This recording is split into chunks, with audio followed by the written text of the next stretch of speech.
மனுஷன்ன்றது இன்னொரு கட்டம். மனுஷங்க இமோஷன் இருக்குது, அவங்க சிரிச்சிருப்பாங்க, நம்மளை தொட்டிருப்பாங்க, நம்மளை ஒரு என்டர்டெயின் பண்ணியிருப்பாங்க, நமக்கு ஒரு நான் அவங்களோடய இருந்திருப்பேன்னு நம்பிக்கை கொடுத்துருப்பாங்கன்றதை விட மேபி அந்த டைமில் அவங்களுக்கு தோணுனதை சொல்லியிருக்கலாம்.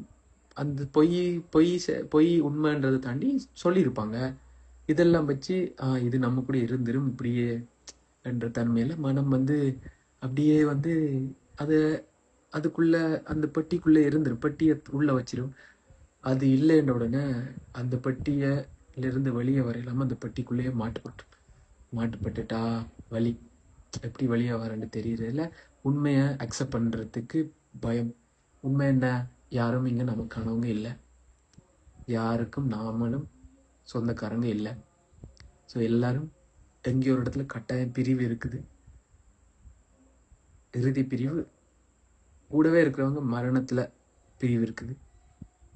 ஒன்றில் நான் இருப்பேன், இல்லாட்டி முதலாவது நான் இருப்பேன், இல்லாட்டி அவங்க இருப்பாங்க. நான் இறக்கும்போது ஐயோ அவங்கள விட்டுட்டு போறேன்னு என்ற வழி இருக்கலாம்.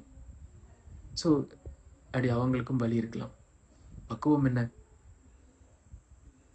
இங்கே யாரும் நிரந்தரமானவங்க இல்லை, எதுவும் நிரந்தரமானது இல்லை, நான் உட்பட. இதுதான் அப்பட்டமான உண்மை.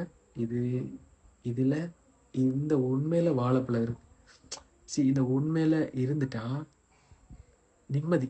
இது நிம்மதி என்றது பரவசமா ஆனந்தமான தன்மையில் துள்ளி குதிக்கிறது இல்லை. நிம்மதி என்றது யதார்த்தம்.